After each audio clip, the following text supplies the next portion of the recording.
delegated authority, and we have to deliver that service. So there is no other body that delivers that service in the province, except outside of the jurisdictions of CAs where MNRF is supposed to do that. And they do that to varying levels of service. So if the City of Ottawa decided it didn't want to fund the Conservation Authority, they probably have to do so by enhancing their own level of service within their organization. They'd have to get approval from the province to not be subject to our permits, because we would still be in a position to issue permits within the City of Ottawa. So it would require a change in legislation.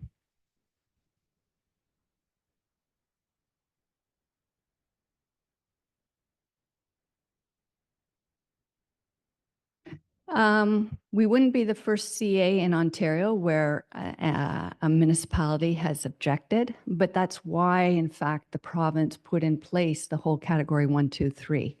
So you shouldn't be receiving a bill for something you haven't been fully briefed on. And I meet with every single council. In the past 3 years, I probably met with every council at least 3 times to brief them on A, we're doing this study, B, here is the current list of programs and services, and then C, they all signed off on the category 3 programs and services and entered into a category 3 programs and services agreement. So, and it's a 5-year agreement. So they've all agreed to fund the programs that we have. You know, municipalities, you know, councils change, you know, directions change. So there's no commitment beyond the 5 years to fund the category 3 programs. But, and that's why, you know, as an organization, we're trying to move towards full cost recovery on those category 3 programs and services. 2028. I can speak to that too. From the municipalities' point of side, all the municipalities, I think, have this way beyond Ottawa, basically waited for Ottawa to agree before we agreed to it. So Ottawa took the lead on it and agreed with it. And then the rest of the municipality said, okay, if Ottawa's in, we're in.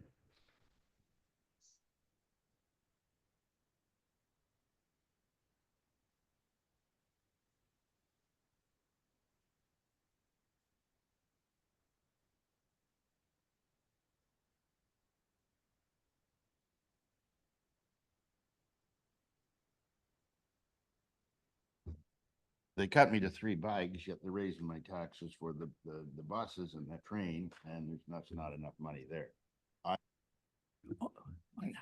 Okay. Good morning, everyone. I think it's just a couple minutes after 10, so we'll call this meeting to order. Starting with the roll call. We have quorum, so we'll be able to continue. If anybody has a declaration of interest, you can declare it now or when the topic's being discussed. We'll now do the adoption of the agenda. And the resolution is resolved that the agenda for the October 7, 2024 Policy and Planning Advisory Committee meeting be adapted as presented. Do I have a mover and a seconder? Okay, moved by... Yeah, and second by Taylor. I was going to call you Tyler. I'm so sorry. And then moving on, there's approval of the minutes from June 19th. The resolution is that the minutes of the Policy and Planning Advisory Committee meeting held on June 19th, 2024 be received and approved as printed. Do I have a mover and a seconder? Okay. Taylor.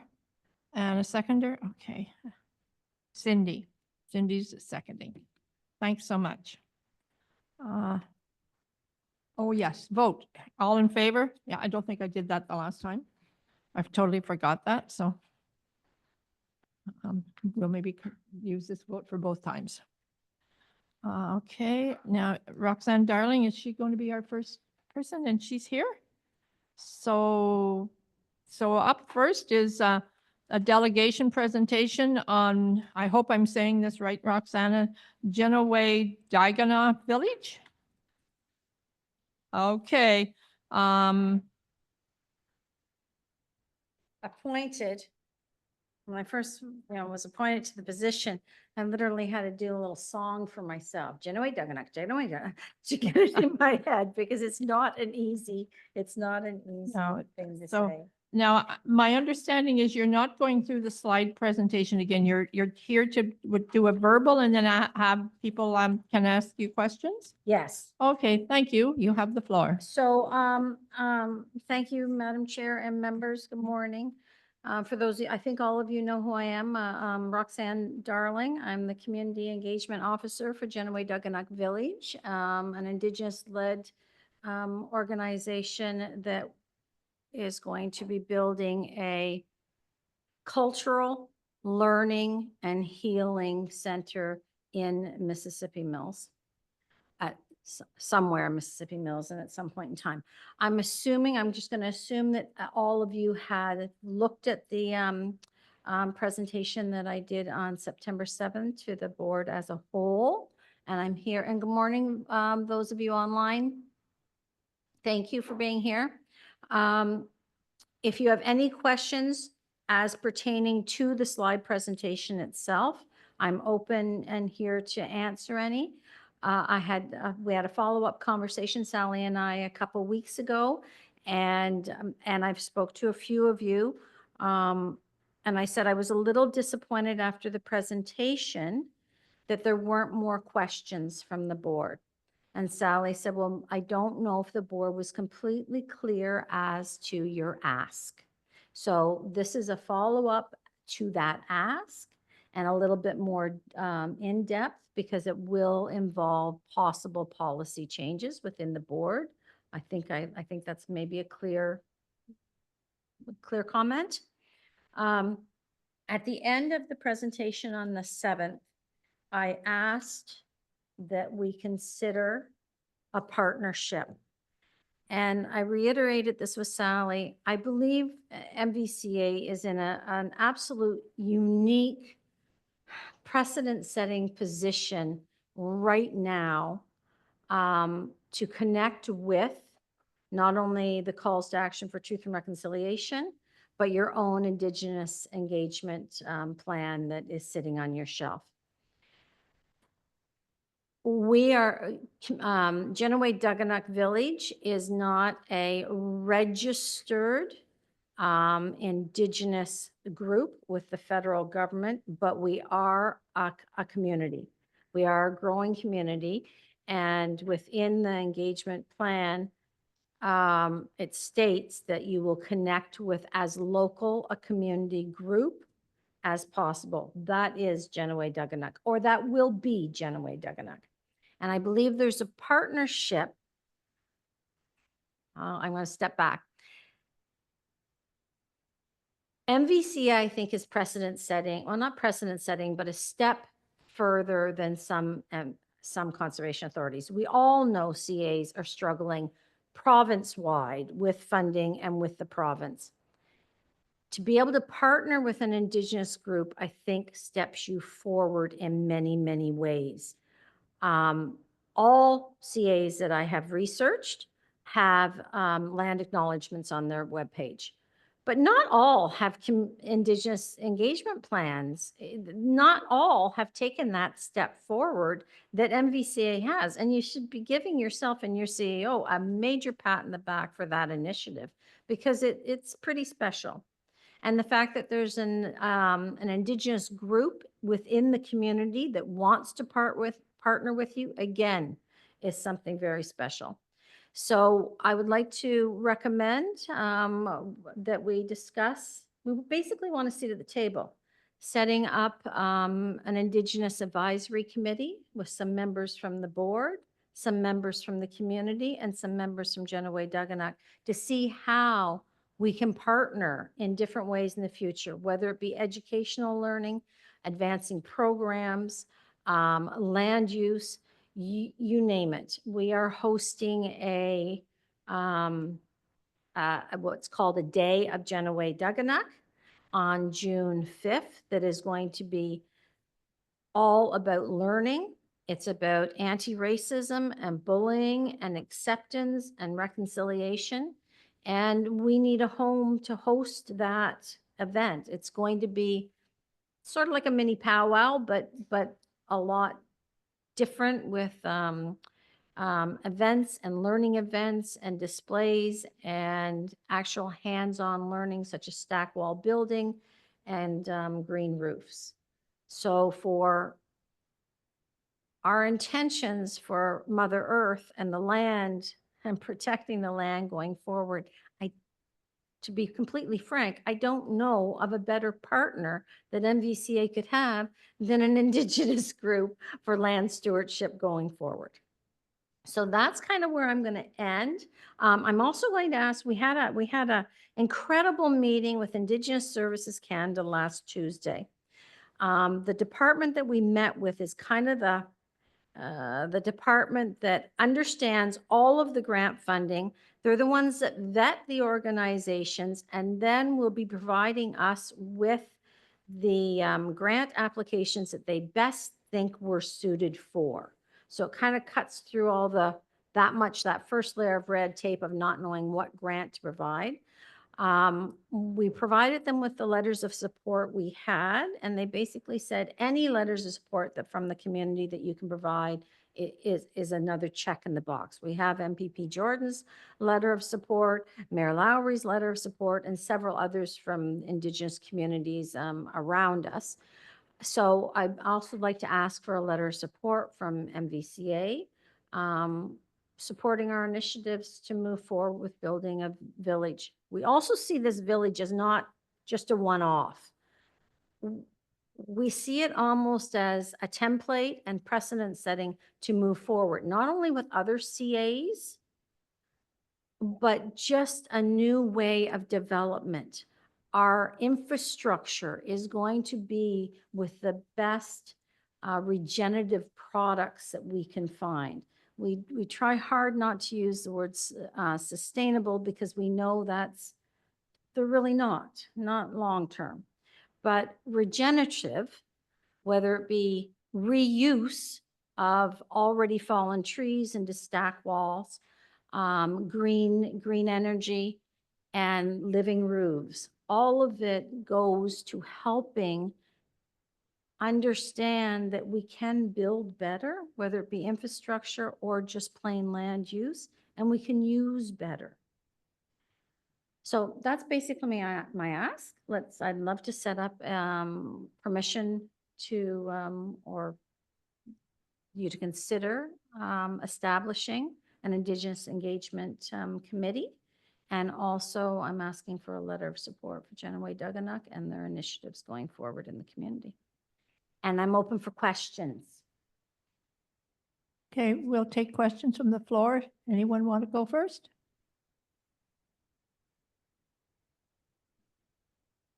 Do I see any questions? No? Paul? Sure, I'm trying to understand, Rox.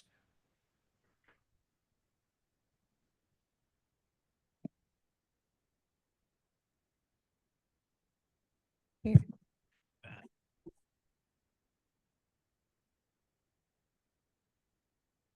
You've given us a very high level discussion, but I don't understand high level stuff. I'm not the smartest bunny in the bush. What are you talking about on a nuts and bolts level? As far as what? The engagement committee? So much like you have for the museum, forming a committee that bridges the two. So it could be something as simple as connecting with Janaway-Duganuk for signage through the trails in Milliken Tail.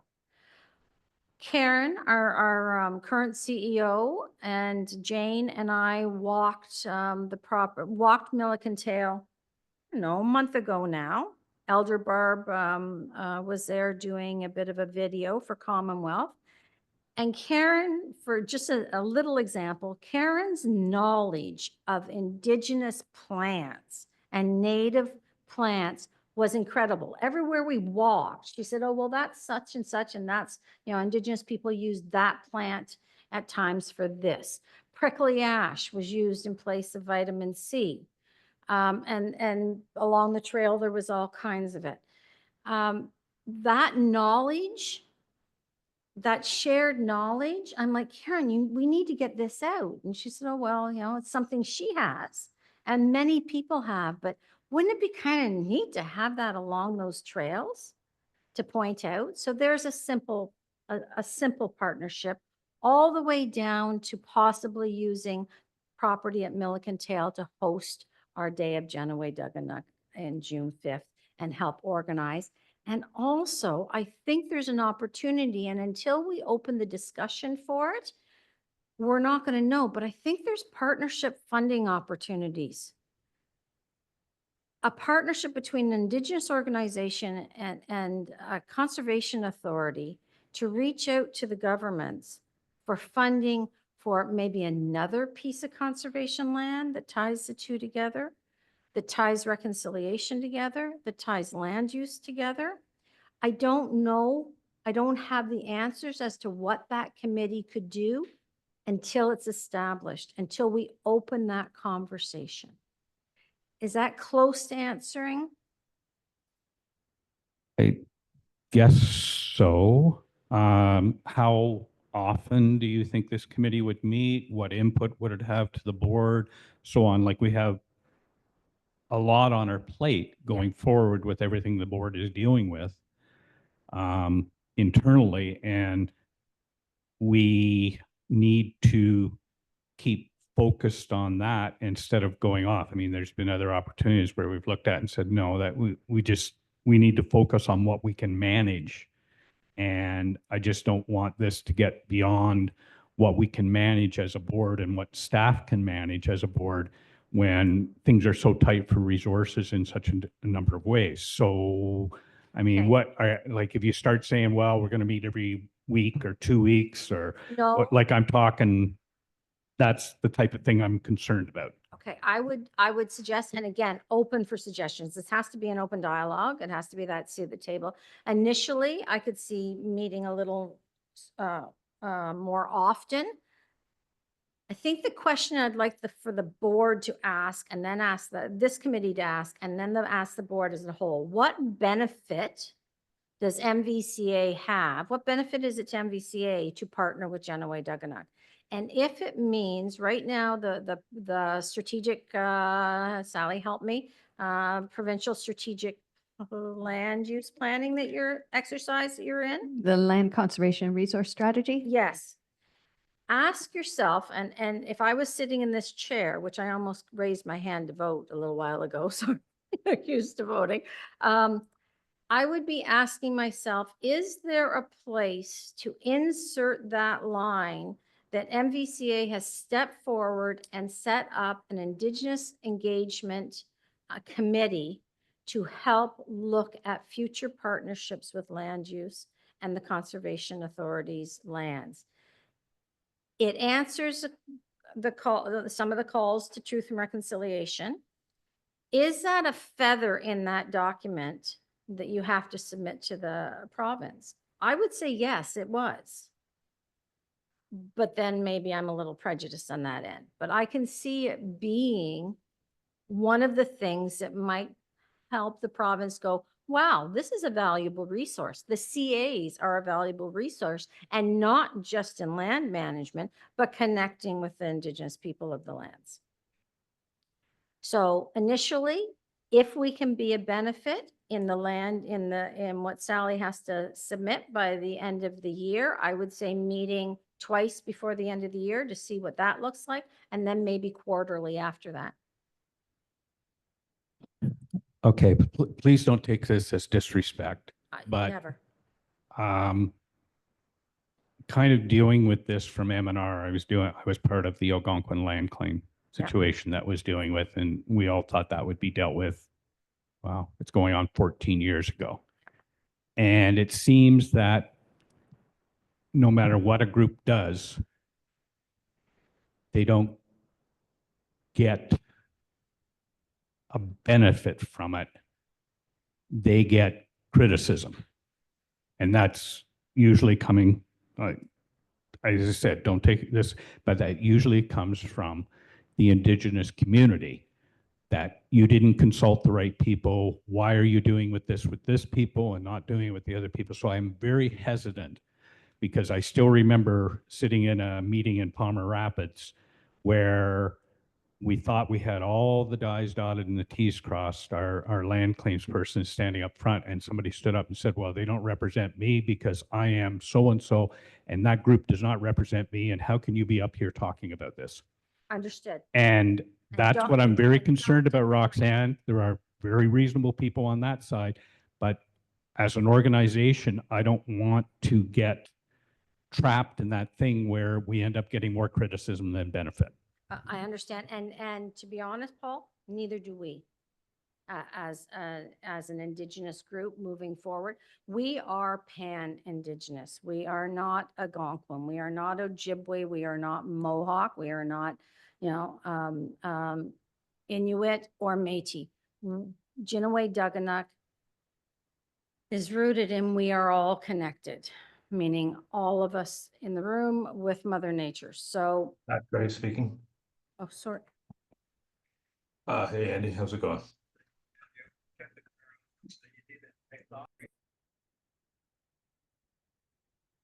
Okay, so, yeah. Sorry. So valid concerns. We as an organization also have those stepping stones to get the letters of support from those other major organizations, Algonquins of Canada and so far, and we're working on that. What I noted was in your community, in your Indigenous engagement agreement, your plan, I actually reached out to Cambian and Kellyanne Charles. No, is that right? Kellyanne, and had a brief conversation with her probably 3-4 months ago, because I want a clarification for myself before I stood here also. And I asked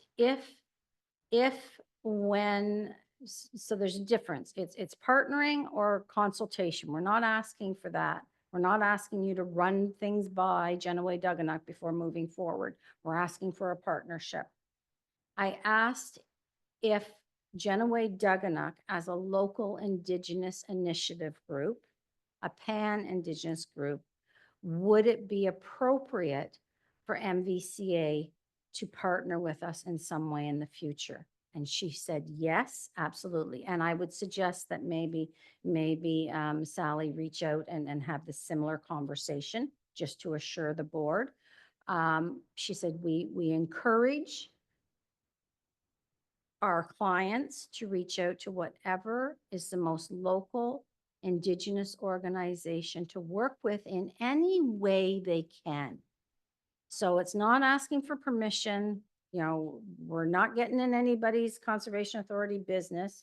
We are a small entity that's trying to do good works on the right path in the municipality.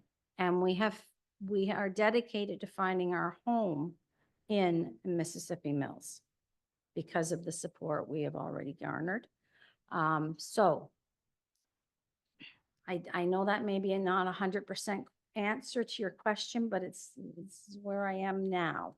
Further discussion on it? Absolutely. So thank you, Roxanne. And Paul, if you have more questions, maybe I'll just go. I see Glenn, you have your hand up. You'd like to ask a question? I do. Thank you, Chair, and thank you, Roxanne.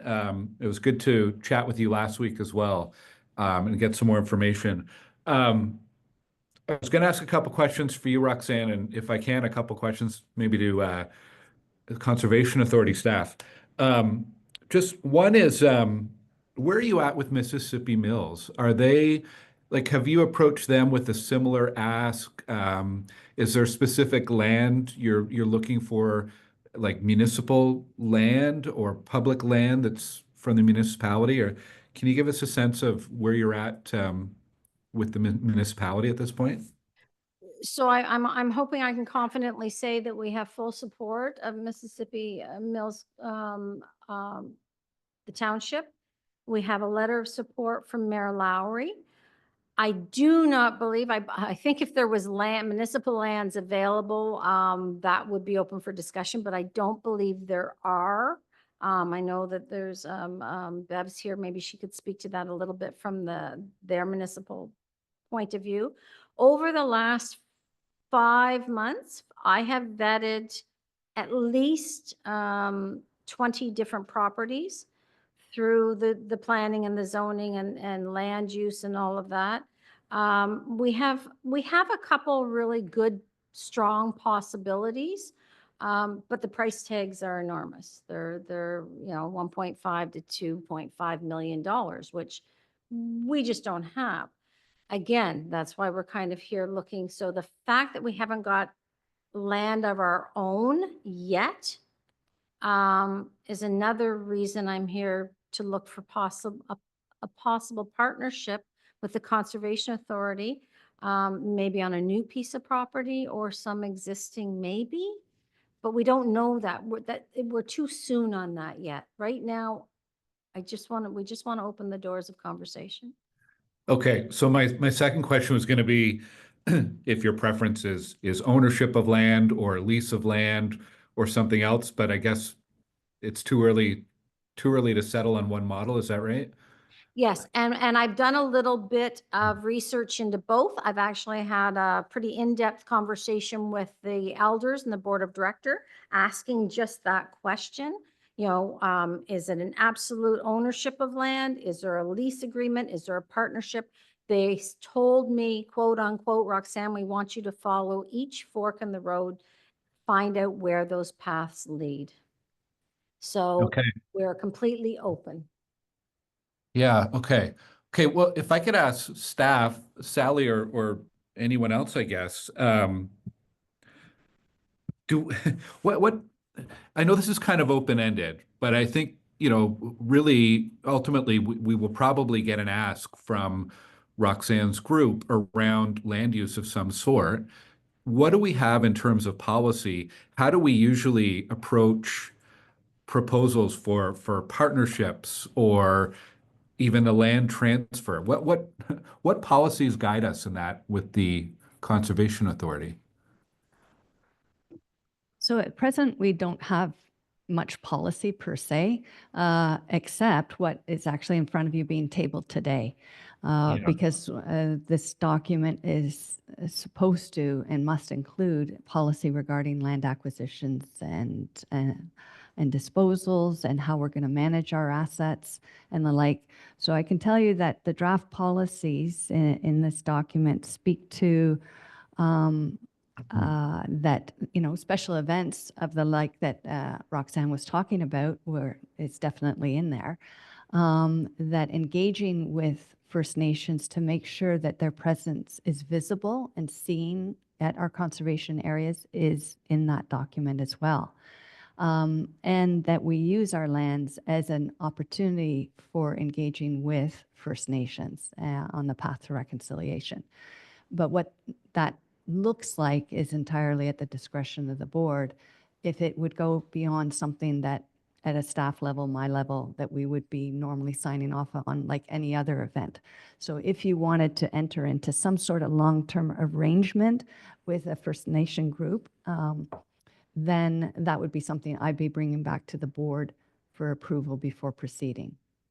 Okay. Okay. It's interesting, like the timing of Roxanne of your presentation and what you're asking for in relation to the land conservation. I mean, it's coincidental that it's on the agenda, but they are really, really closely linked. I'm struggling a little bit with the committee because of what the mandate of that committee might be or the scope of it. And I always hesitant in any organization before setting up a committee, making sure we're clear on that. And Sally, again, I guess to you, how have or do you know how other conservation authorities might have approached consultation with Indigenous communities? Is committees a common practice? Are there any other initiatives that you're aware of that might be a good example to look at?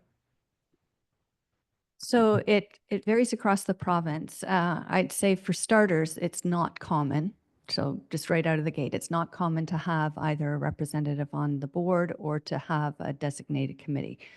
However, in the East, South Nation Conservation for many years now has invited various groups, First Nations and Métis, to meet at, I'll call it a forum. It's a half day or a day forum that they'll have at least once, probably twice or more a year. And they use that as the mechanism to ensure that they're getting full cross, representation to those who are interested in engaging with the Conservation Authority. And identifying, matters of mutual concern. And I have to admit, for various scheduling reasons, I've just never been able to attend one of their meetings, so I'm not in the best position to describe for you exactly the nature of the meetings and the outcomes of them, but that's definitely happening in the East. Okay, that's an interesting idea. I off the top of my head, I think this committee here is probably an appropriate committee to be having these discussions without having to set up a new committee.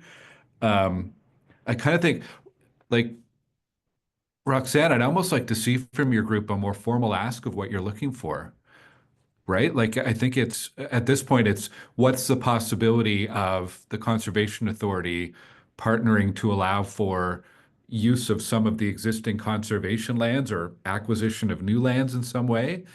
And I think, like, from a process, that would probably be a discussion with Sally and her team around how that might align to our future approved land conservation strategy, and then Sally coming back to this committee for approval and endorsement as to what that might look like.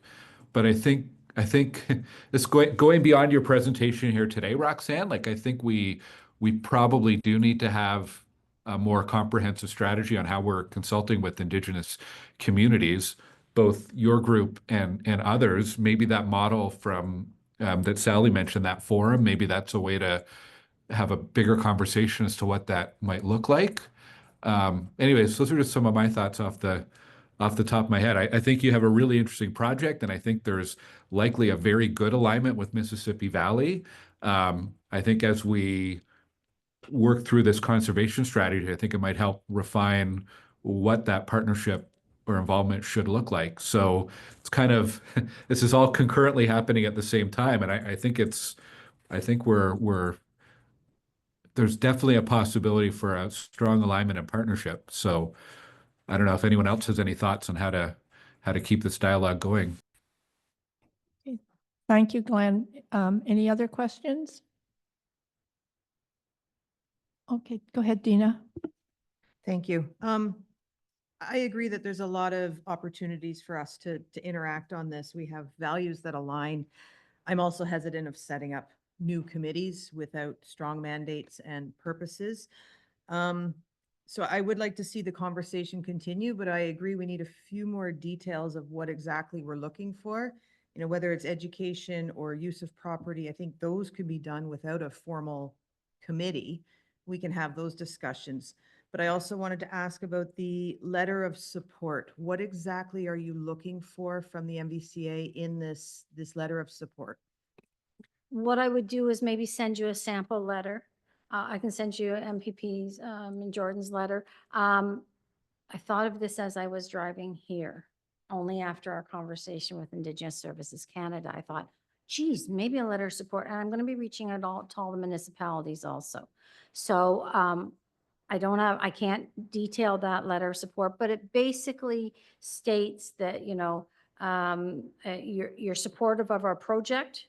You're supportive of it being in Mississippi Mills, the economic development aspect of it, because it's going to bring jobs to the area. It's going to bring learned skills to the area. A big part of Genoway Duganuk is teaching and healing and bringing in not just Indigenous people, but it's about bringing together Indigenous and non-Indigenous peoples to learn the ways to better build for the next 7 generations, and how we can use that land in a more conscientious way, knowing our needs going forward. So again, the alignment between us and MVCA is very tight.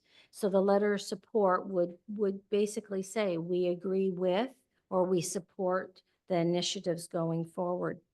The timing, as Glenn mentioned, is quite something. And why, once we found out about the information, the report needing to be in on conservation land use by the end of the year, was why I really pushed to see you, to get in front of you at the September meeting and again today, even though I may not have all of the answers right now. But if I'm hearing correctly, you'd like me to go away, come back with more of an actual set mandate, or a, I guess, maybe not the right word, mandate, vision, statement as to what we would like to see, and maybe some timelines with it. And then we could open the discussion that way. The committee, I think, was that initiative that would at least get a group of us together sitting around a table to talk about what that would look like. And maybe that's too soon. Maybe as we're putting the cart before the horse, and you need to hear a little bit more clearly from us as to how we would see that working. But we still want it open for discussion. We don't want to come in with a solid, this is how we want it done, yes or no. We want to hear from everyone at the table how they see it possibly working. So will you send that letter on to Sally? I sure can. The letter of support, hon? Yeah. A draft? Yes, absolutely. Thank you, Roxanne. Glenn, I see your hand up again. Do you have another question? Well, yeah, I was just trying to think something we could do that's constructive. And one was, I'm wondering if staff would take a direction to do a scan of conservation authorities and kind of their governance around engagement with Indigenous communities, and just report back to this committee with any recommendations on how we can improve our own engagement. Thank you. Thank you, Glenn. Is there any other questions? No, Roxanne, I do have a couple questions, and also I think I need to clarify. I know that you've been talking with some of the staff and Mayor Lowry, but your proposal, although it's a great one, has never actually come to council. So perhaps that's a step that you need to do, is to make a formal request towards council. Thank you for that suggestion. Absolutely. Yeah, just so it's everyone's in the know. The other question, I have a question though for you. You talked a little bit about talking to groups, but have you had any real formal discussions with the treaty and the non-treaty First Nations inside or outside the watershed? So I believe our elders have. I personally know, and that's information that I can certainly collect for you. Mhm. I know they've had conversations. I know they have support and verbal support from Tony Belcourt and a few others. And again, because we're bridging that gap between First Nations, Métis, and Inuit. On our board of directors, we have represented, and in our volunteer advisory circles, we have all three Indigenous organizations represented. It's really important to us that we understand Genoway-Duganuk is not, it's not just one nation, and it's not just for Indigenous peoples. It's for Indigenous and non-Indigenous peoples. We have learned through our advisory circles, and we're going to be doing a series of videos starting next week with the community.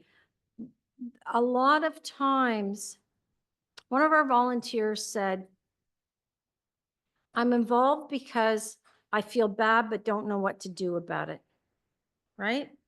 And there's that shame that non-Indigenous people feel at times when you even open the door for that conversation. We need to get past, to have reconciliation. We need to accept what has happened, understand it, make sure it never happens again.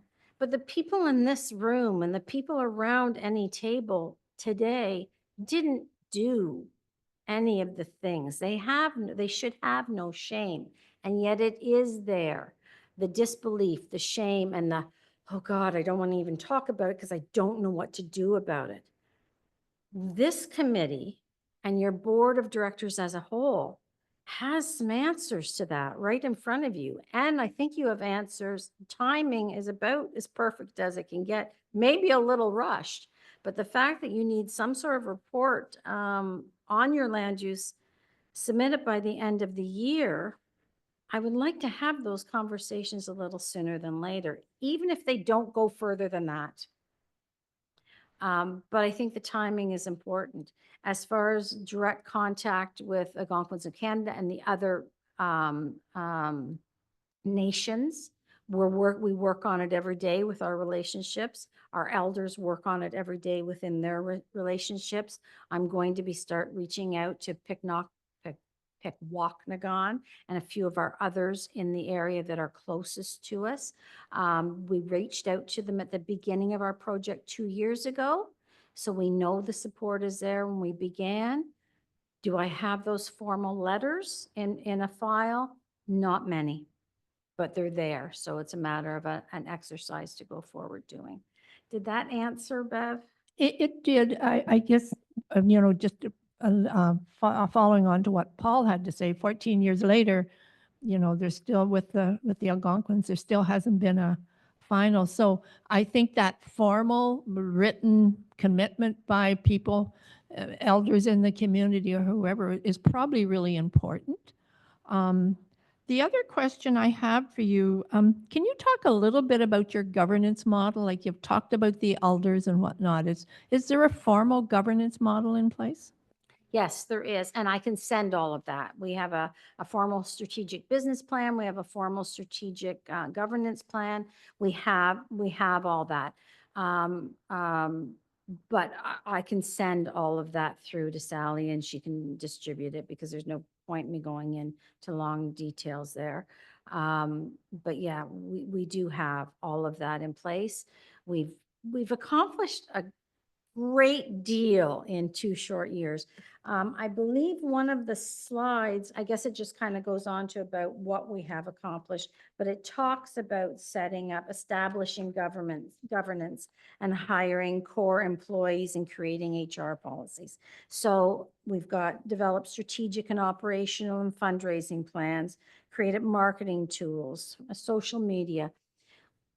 Even Indigenous Services Canada said, wow, for nothing, you've worked with nothing, but you have created something wonderful and a lot in 2 short years. Have we still much to do? Absolutely. Thank you. And just one more little kind of nuts and bolt question. Then you mentioned that you're not actually registered as a group with the federal government. Are you planning on doing that? No, ma'am. Again, we're pan-Indigenous. Could we at some point in time get recognition as a community? Possibly, but that is a web that it is so, like, how would we even do that when we are not Algonquin, we are not Ojibwe, we are not Mohawk, we are not Métis, we are all. Okay. And at the core of that message, that's what must remain, is we are all connected. And this is going to be, when people ask, what is Genoway-Duganuck? For every person in our organization they ask, the first sentence out of each of our mouths is very different because it means so much to each of us in a different aspect. A lot of people start with it's an educational. Mine starts with it's a healing. It's going to be that healing place for me to reconcile with my ancestral past and my grandchildren's future. And to put it into a formal little box, I know we must in some ways, but it's kind of we don't want to be in that box. We need to be open to everyone. And we need everyone to get over, we need non-Indigenous people to get over the shame. We need to welcome them with open arms and they need to be with us. Okay. We're going to move on. Stephen, you have a question?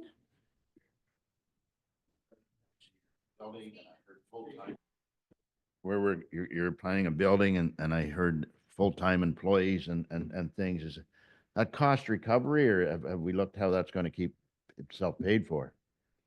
Eventually. Okay. So I think, and again, we have the strategic business plan. I'll pass on to Sally for sure. Okay. Our architecture, right now, we have been approved for a small grant for a feasibility study. So Douglas Cardinal, so the same Blackfoot Indigenous architect that designed the Museum of History in Ottawa and many other amazing buildings. He is who has designed our infrastructure and our buildings, and the buildings are set on the medicine wheel. We only have those draft conceptual designs. We have a grant that for a feasibility study that he and his team are working on currently to give us a little bit more idea of just exactly what this infrastructure is going to cost and how much we're looking for. We reached out to Indigenous Services Canada for $14 million. So that is the first federal grant monies that we have sought after, and part of it is to keep the wheels moving for a 4-year time frame until we are built and then self-sufficient. And yes, it will be cost recovery. We plan to have a restaurant, a small hotel, run courses, a lot of Indigenous learnings, a lot of practical courses that students can come in and learn how to build energy efficient homes. That's a big part of it, is that learning going forward that then they can go out and teach themselves. Thank you. That answer okay? Thank you, Roxanne. Any other questions? Well, Roxanne, thank you. It sounds so exciting and interesting. We're going to look forward to getting more information from you.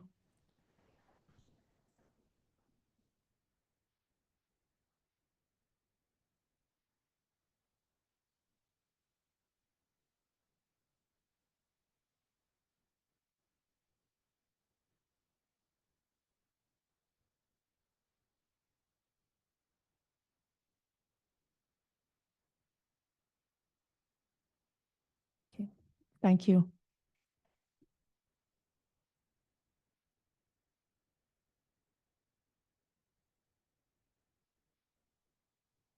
So our next presenter is ill, so we will not be having a presentation this morning. We'll be moving right into the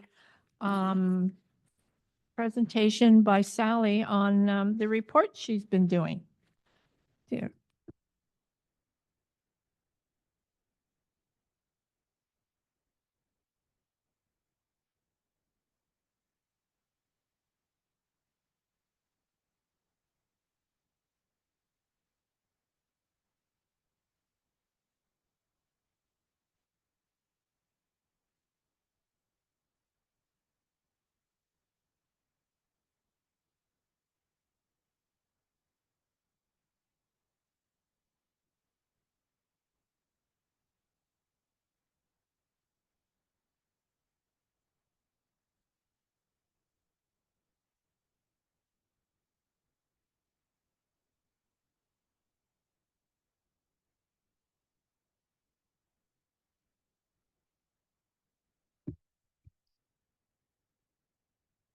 Okay, so for starters, Bev and I discussed last night how would be the best way to deal with this because it's a lot of information.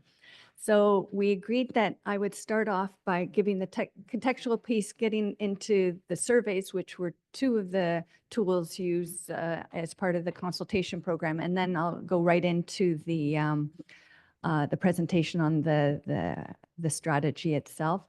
So while in your agenda package, these items are presented separately, I'm going to deal with them all together. So the first thing is this has been a very long process. Effectively, when the province changed our legislation in 2019, I saw the writing on the wall and we immediately, ramped up certain activities. So for those of you who were around the table at the time, you'll recall that we did a lot of work in those first couple of years on the watershed plan. because that was a critical background piece that had to be done in order for me to write the document that you have in front of you today. There were all sorts of other documents prepared, and they're listed at the front of the document, but they include things ranging from the fleet management plan to the review of our stewardship program and our monitoring programs, all sorts of work that's been ongoing. So then in 2021, the province actually came out with what the requirements were going to be in these various deliverables, and so then we knew specifically what we were going to have to work on. So that's where you got the current state report and discussion paper being prepared earlier this year that went out to the public for consultation. And based upon the results I received from, the survey, from just general people submitting comments, from yourselves, and thank you very much, everybody, for those of you who were able to respond to my sort of key questions, because it really helped me understand what direction this strategy need to be taking. And so we're at the point now where you have the draft strategy in front of you. It'll elevate from here to the board, and then it needs to go out for public consultation with the goal of bringing it to, finalizing the document and bringing it for board approval in December. So this is a bit of a dog's breakfast, but this is all the documents that we've been working on over the past few years. And so this document here, the Land Conservation and Resource Strategy, informs in particular what we do with our properties, our monitoring program, education stewardship. I'll just describe for you the different color codes. If it's a regulatory required document, the title's in red. So we're currently working on an asset management plan, and my intent is to bring it to the October meeting if we can. We've already completed the land inventory. We're working on the ops plan. You received earlier this year the ice management plan. So you can see those are, the 6 deliverables we had to deliver this year. The purple is a different reg, and that gets into the whole MOUs for the categories 2 and 3. So all the MOUs that your municipality signed off on. And Steve, further to your question pre-meeting, that's what I was referring to.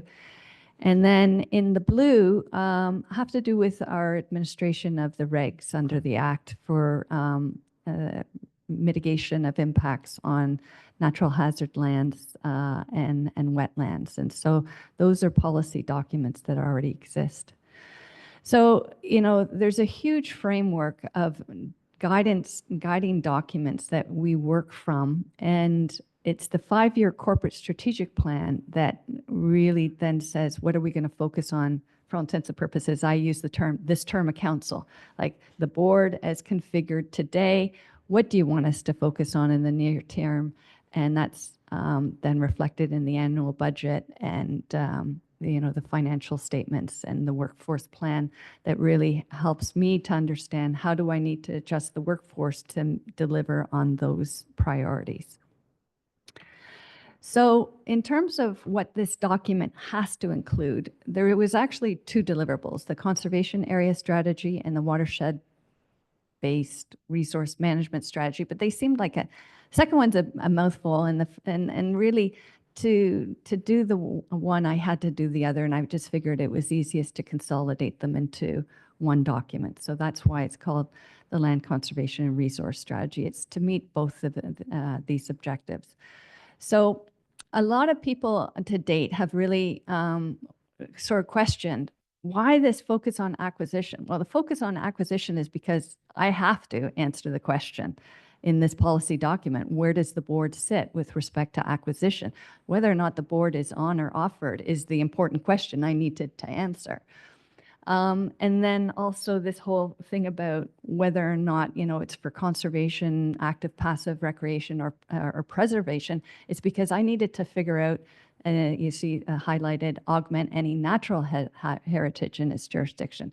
The province is asking me to figure out where do you fit with respect to natural heritage protection in your jurisdiction, and how does it integrate with other provincially and municipally owned lands? So that's why I've been asking these big questions, despite, many people's concerns about financial sustainability, duplication of effort, is to really make sure that we're not duplicating effort and that all of us are using our financial resources as best as possible. So then in going forward, then with this resource management strategy, it talks about, well, so what programs and services are you going to deliver? What are the guiding principles, your objectives? How are you going to, what are the risks in delivering those? And do you have a mitigation plan? And then how are you going to pay for it? So it's really a very big, comprehensive set of questions that needed to be answered. And another point of clarification on acquisition, it doesn't have to mean own. It says owned or controlled by. So that can include license and lease agreements. So for instance, at the Morris Island and at the Carp River conservation areas, we don't own those lands, but we do have license agreements with the city for them. So I just wanted to clarify those matters up front. So in terms of consultation, we did lots and lots of consultation. We, had paid ads, we did pushed social media. We had a virtual open session, information session, which we posted to our website. I made presentations to all the municipalities and to several interested groups. And then we issued these surveys. So the one survey was on the discussion paper itself, which covered the full range of our scope of activities here at the CA. And then the recreation facility survey, because this one needed to answer the question how our assets were integrating with others. So you can see that we had really good response to the recreation survey, still respectable response to the discussion paper. You can see where people came from who responded to these. And remember, this is not a scientifically conducted survey. This is people responding to an advertisement that's asking them to comment. So there is a certain degree of self-selection that goes on here, so I can't guarantee who were the people who replied to the survey. It's not a sort of blind cross-representation of the Canadian population kind of survey that we would pay, quite frankly, big money for. It's something that we ourselves were able to do online. So the one thing I wanted to qualify on the discussion paper one, you can see I've put an asterisk next to Ottawa.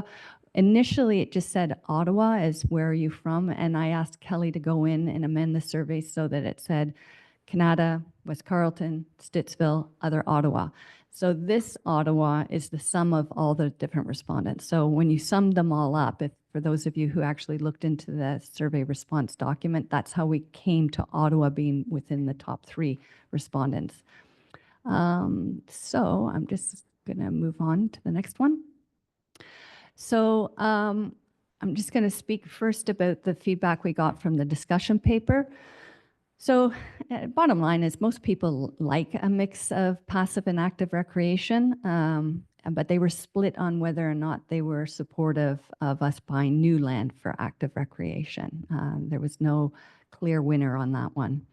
They are more interested in us acquiring land for passive use than for preservation purposes. While some people spoke really much in favor of preservation, definitely more people are viewing MVCA as a location or an organization that delivers on passive use. Definitely, there was concerns expressed by some about the financial viability of acquiring land and emphasized the need to collaborate, and that is definitely reflected in the document you have in front of you. Definitely, there were people who said we needed to be collaborating more with First Nations on land and heritage matters. Interestingly, there was a strong majority who believe museum management should be transferred to a heritage organization. And even more interesting, I was surprised to see that a majority think we need to have a role in the management of portage routes. And that's why there's that third item in the package having to do with portage routes.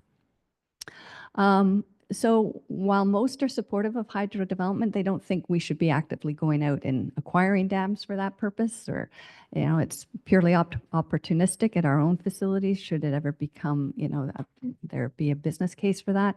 And lastly, people felt fairly strongly, the majority, that if a dam is only serving primarily a recreational purpose, then alternative cost recovery methods should be considered for those assets. So that was pretty interesting in terms of feedback on the discussion paper. From the recreation survey, now understand this was part of a study that we did, because I asked staff to go out and say, okay, where do we stand with these various facilities across the jurisdiction today? And then how does that compare with, how have things changed over time? Because we had a study from 1982 that had done a similar assessment. So it's quite striking, and Alex was out of the room to witness that. Anyway, I just lost my mic.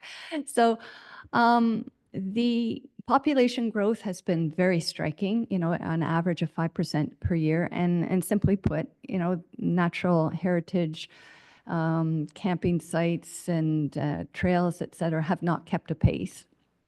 So the intensity of use that the facilities that are out there in our watershed has gone from a hectareage usage of 300 persons per hectare to 900 persons per hectare. And that's why I think anybody establishing any sort of facility today is immediately going to see an uptick in use. As soon as people find out about it, it's on social media and people will start to visit it.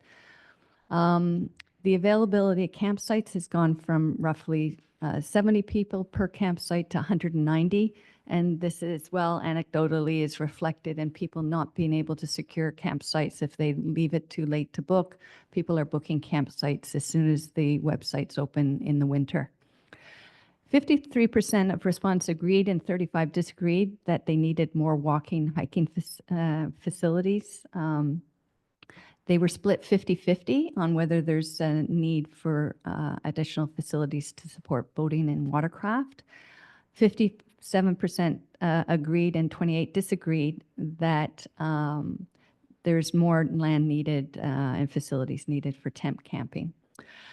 So an analysis of the results found that the most actively used trails, walking trails in our jurisdiction are the ones people find in their own neighborhoods. And for that reason, I encourage all of your municipalities, when you are approving plans of subdivision and the like, you need to make sure that you are integrating passive recreational trails in those subdivisions, because those are the ones that are most easily accessed and most frequently used by your residents. Barring that, when people are getting in their cars and driving to a site that more remotely, the top 3 sites that people quoted were the Milliken Trail, Ottawa Valley Rail Trail, and the River Walk in Carleton Place. So we had a very, very long list of sites that people could choose from, and then invited people to identify what additional sites they were visiting. So, Algonquin Park showed up, Gatineau Park showed up, and the like. And we said, well, from your top 3 sites that you go to, what are the features or values that you are most attract you to that site?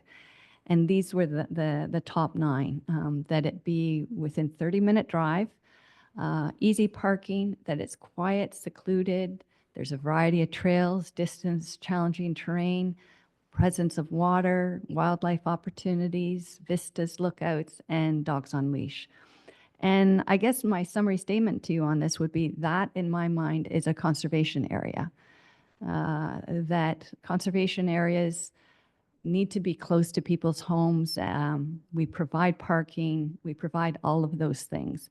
And the quiet seclusion and privacy is a big thing you get from having a large property, that you can get that quiet and seclusion while still having trails of different lengths and terrain, et cetera. So now I'm going to get into the programs and services and the policies, the goals, objectives, and policies for them. So I just want to clarify here that particularly the bottom 2, source water protection and monitoring. As a reminder, some of the monitoring is mandatory by the province. Other of the monitoring we do is part of your Category 2 agreements. And then under other services, which is where we typically put education and outreach, you'll see that education is in our legislative mandate, and there is certain education and outreach we have to do as category 1.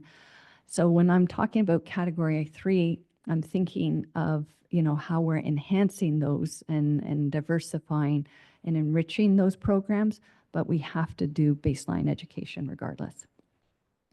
Okay, so in hazard management, the areas of focus are flood forecasting and warning, mapping and regulation, assets and operations. I just had a thought. Bev, do you want me to stop before we get into this for Q&A? Yeah. Okay. Do we have any questions from the floor for what Sally's presented so far? Anybody online? No. Yeah. I guess one of the comments I would make is that whole business about quiet seclusion and privacy, like it's number one after you get there. And I think, as we're going for more infill and less green space in the towns, it's going to become more important to have some walking trails or whatever nearby. So I think that that's kind of useful information. Okie doke. So starting with flood forecasting and warning.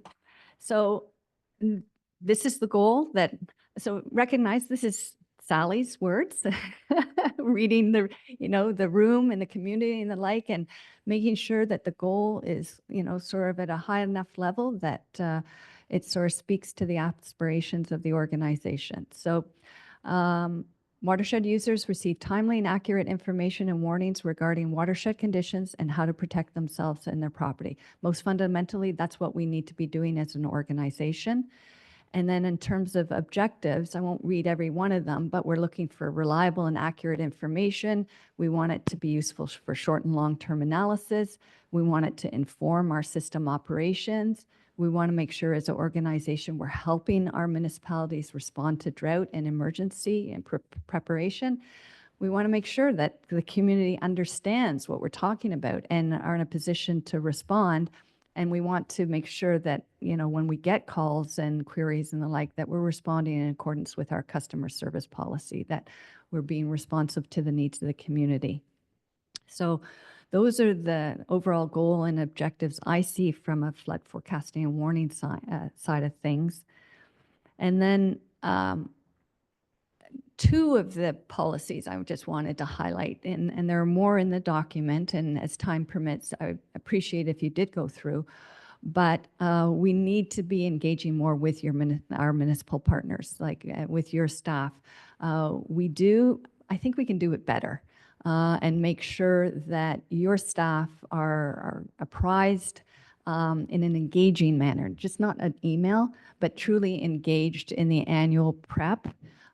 Be it for either drought or flooding, whatever the case may be, so that it's front of mind. And also, we need to enhance our education and outreach to make sure that people have a better understanding of how the watershed functions and the risks associated with it to themselves and their properties and how to mitigate them. So those are the two policies I wanted to highlight from that section. In terms of mapping and regulations, as I mentioned earlier, pre-meeting, we have a regulatory responsibility, and it's basically fundamentally to make sure that development does not occur in regulated areas unless properly assessed and permitted. And in carrying out that role, I think it's really important that MVCA be seen to be fair and responsive, that we are a fair and responsive regulator. We have a job to do, but we can do it well and in a way that's perceived by those who have dealings with us to be fair. Doesn't mean we give everybody what they want all the time, but that we're listening and responding. So in terms of objectives, again, I'm not going to read every one, but we have to make sure that we're meeting provincial requirements in terms of delivery of that mandate. And that includes updating our maps regularly and making sure they're on our website. It also means making sure that historical data is more readily available. And I would say this from two perspectives. One, when somebody comes in to get a permit application, we need to know the history on that site and that community, because previous commitments may have been made that, staff working here today don't know about. And we need to make sure that there's that corporate continuity of knowledge. But also we need to make sure that it's available so that people know the history of the flooding of their property. And that we can use that historical information to communicate more effectively with people on risk. And so also we need to be flexible in terms of, looking to work with landowners to find the best solution. People come in and they have a particular, solution in mind or project they want to achieve. And we need to be reasonable in our administration of the permitting process to make sure that if there's an opportunity to provide them, what they want and maybe cut and fill is appropriate, then maybe we need to be making those approvals and adjusting the regulatory mapping where warranted. We need to be making sure that our timelines for turnaround of applications is good. We need to make sure that our policies that inform those review processes are current. And believe me, that's been a real challenge the past few years. The regulations have, the regulatory framework we have been operating in has been changing under us every single year since I joined in 2019. And again, customer service, fair and transparent, effective and affordable enforcement and compliance promotion. We have to do enforcement, but we need to be smart about it. So I think I'll stop there before going into the next section. Are there any questions on our regulatory mapping or our flood forecasting and warning work? Any questions? I just have one. You were talking with the municipality about floods and drought. And I take it you're already talking with the power producers on the Mississippi, so they would be involved also? So the almost municipalities on the Ottawa River are already part of something that the federal, it's a name that's not coming to mind, but it's the Ottawa Regulatory Committee, something to that effect. So they all meet every late winter to sort of suss up how the spring's unfolding. And we do share information with the municipalities. I don't know that we do a similar type meeting every single year to say, here's what we're expecting on the Mississippi, the CARP, or the, waterfront. And the city of Ottawa, experienced a lot of impacts in both 2017 and 2019. And I would say that the current staff at the City of Ottawa are very much attuned to this, but there's a role for MVCA in all the jurisdictions to make sure that every year, who's ever on staff at those municipalities is in the loop and understands, because we all incur staff turnover. Thank you. You want to carry on then? Yes. So the next one is our assets and, oops. Oh, I continued on. Sorry, there was more under mapping and regulations. I forgot that. Okay, so some of the other policies that are in here are to continue to expand and update our hazard mapping. So one of the things I need to point out is that while we have good flood plain mapping and regulatory mapping in the lower watershed, it's very scattered in terms of what's covered on the Clyde and up and around Dalhousie Lake. Elsewhere in the watershed, we don't have modeling or comprehensive modeling or mapping of hazards. As well, while flooding has been the priority in our watershed, and we have some information on soil, unstable soils and the like, there's more work that needs to be done in that area. So again, there's a need for enhanced education and outreach on terms of making sure people understand the permitting system and the requirements to, to submit permits. Yes, these are the big ones that I wanted to review with you. 27, 28, 29 have to do with cost recovery.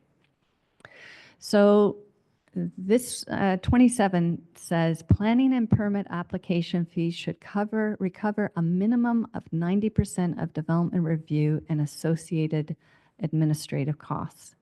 So right now we are not full cost recovery on planning and permit application fees. And you'll recall last year or earlier this year, we tabled a draft cost of service analysis, and that was to help inform this. As an objective, is this something the board wants to move towards, that developer pay for developer review of, the review of applications? Because right now they're being cross subsidized by the levy.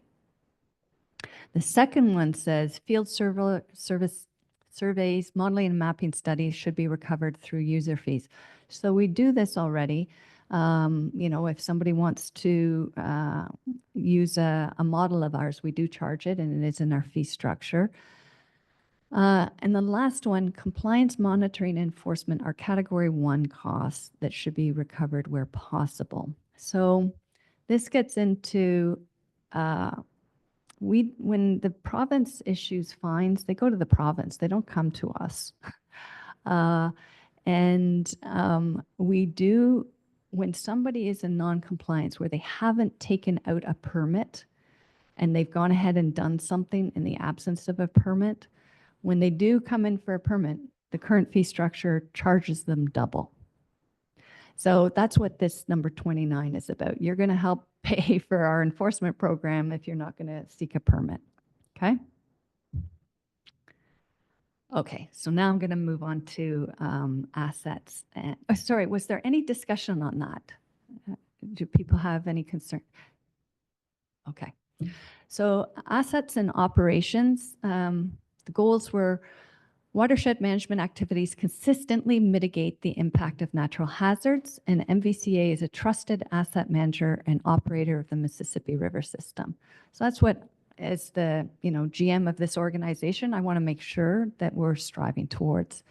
In terms of what that looks like in terms of objectives, we're operating and maintaining our system properly, that our 10-year capital plan is going to make sure that business continuity and that the levies and grants are appropriate, and that we have the right amount of money at the right time to make sure the timely development, renewal, and replacement of those assets. That when we're renewing them, we consider the impacts not just of today but future in terms of climate and financial implications, as well as the historical rights and current and future needs of First Nations. And lastly, that with respect to the operations we currently do for M&R and OPG, that we continue to be their operator of choice going forward. There are lots of good reasons why it makes sense that one entity is operating all the facilities upstream of Carleton Place, just to make sure that there's good flow of information, that it's all being coordinated seamlessly. So highlights from the policies, we need to continue, obviously, to monitor our asset conditions and priorities, and to undertake the corrective works as resources allow. So we all have assets in our portfolios that we'd love to upgrade, but it has to be as resources allow. Again, we need to enhance public education and outreach, because unfortunately, there is a perception out there that at the end of everybody's dock, the water levels is exactly as they want them. And that is an impossible to achieve. It is just virtually impossible to give everybody the water level that they want on any given day across the watershed. So we need to do more work with people to understand how the watershed works and what we can and can't do as a conservation authority in the operations of our system. And lastly, second last there, we need to formalize our communications with them, M&R, OPG, and the private power generators. There's a lot of informal, but I think we would all benefit, including the board, for me elevating such communications if we did a quarterly kind of update amongst ourselves that then I could attach to a GM report, just so you guys could see what the issues are on the watershed amongst all the operators. And then lastly, of course, updating the capital plan every 10 years. And I'm suggesting that that schedule of capital levy increases be brought to the board at least once every 4 years. So, as the new members take the seats around this table, that we're revisiting those capital levies, that schedule of increases.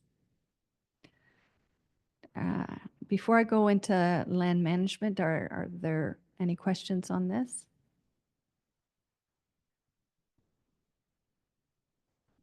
Glenn, did you have a question? I was gonna wait till the end just for some overall questions or comments. Thank you. Thank you.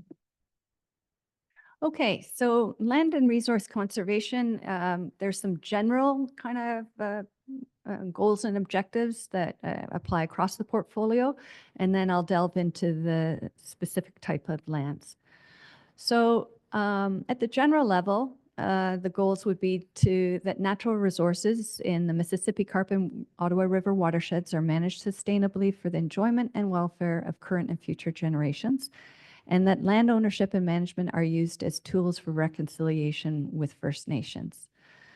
So in terms of objectives, we want to make sure our land inventory is always current, that our holdings address our evolving mandate, because I have no doubt that whatever next government comes to power, they may see fit to change our mandate again. That we have free and clear title or legal agreements for all our properties, because as you'll recall from previous meetings, this is an issue, that this is not clear for all of our properties. And that once we have a property in our portfolio, we need a board-approved plan. What do you want us to do with that property? Just so that we're all on the same page. Because we don't have plans for all our properties. And that, and I mentioned this during the previous presentation, the influence and participation of First Nations is evident at all MVCA properties.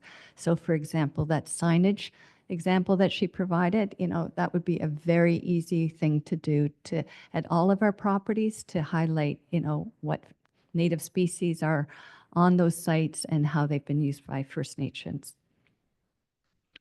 In terms of actions, again, I'm just taking a handful here that will work with First Nations to understand the historical land uses and use those engagements to identify opportunities for reconciliation. A plan will be prepared and implemented to address gaps in legal surveys and legal titles. So there's a lot we need to ferret out. I'm not saying it's overwhelming, but we do need to sort of prioritize and figure out how we're going to tackle this, because particularly if we're having to go out and survey sites, that does come at a cost. So right now we're focusing on Kashwakamak Dam because we hope to start building there next year, and at Lanark again because we're currently doing a dam safety review and we're hoping to do work at that site as well. So, but both of those properties have unclear property boundaries. We need to make sure that every site has a master plan and that it's updated at least once every 10 years. In most cases, with the exception of the Milliken Tail, if there was a master plan done, there's only the one that was ever done, typically at the time it was established.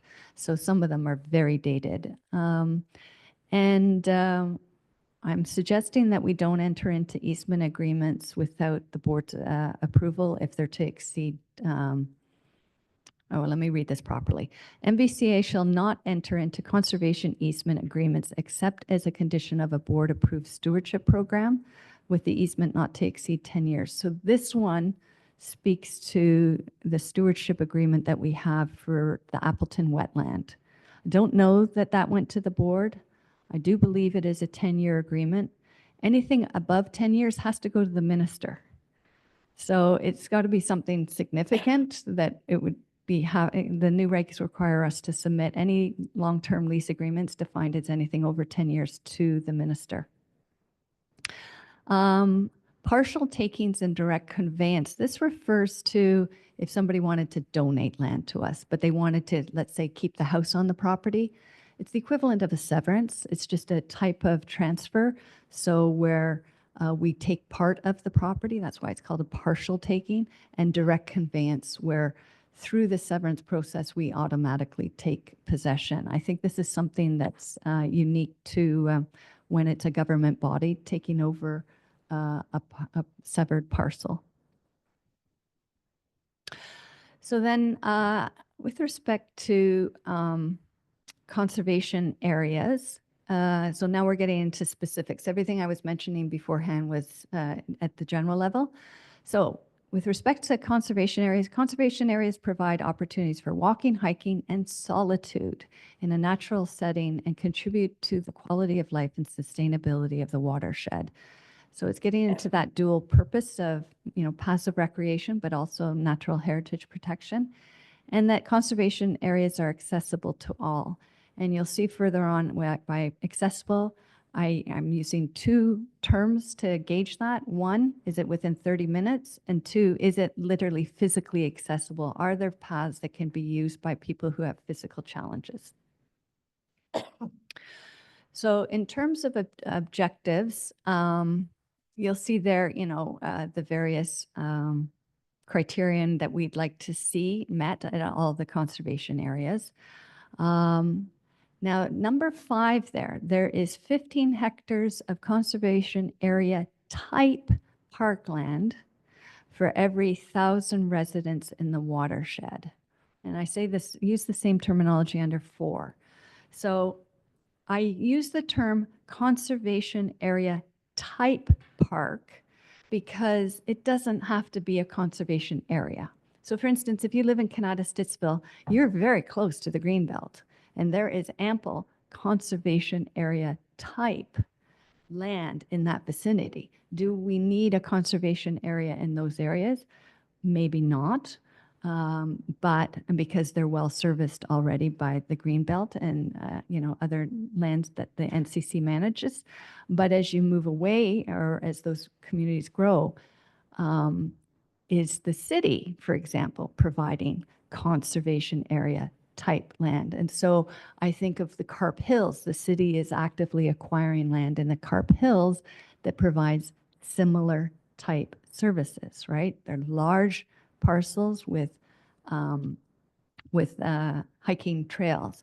Now, they might not meet all of our standards. A lot of them, I would hazard to say, none of them provide at least one wheelchair accessible trail, and not all of them provide parking, et cetera. So they're not exactly a conservation area, but for trying to figure out how are we going to meet the demands of the communities that, are growing, it would be, I think, inappropriate for me to only consider MVCA conservation areas. So that's why I use that terminology, that everybody needs to have access within 30 minutes, and they need a certain amount of land set aside if they're going to achieve those other criteria of, quiet, natural spaces, et cetera. That speaks to high standards that we want to maintain. And the last one, 6B, that I wanted to draw your attention to, is that even though we might not own the land, we recognize that we are within our jurisdiction the experts in natural hiking trails. We maintain our, literally many kilometers of trails to a very high standard. And therefore, what I'm saying is MVCA optimize use and it's no optimizes use and that should be say and know-how and equipment by supporting municipal, county, and conservation organizations for the maintenance of walking, hiking trails in their watershed. So, for example, I've had some, off the record kind of conversations with some municipal representatives that they have a property that they might want to see MVCA maintain.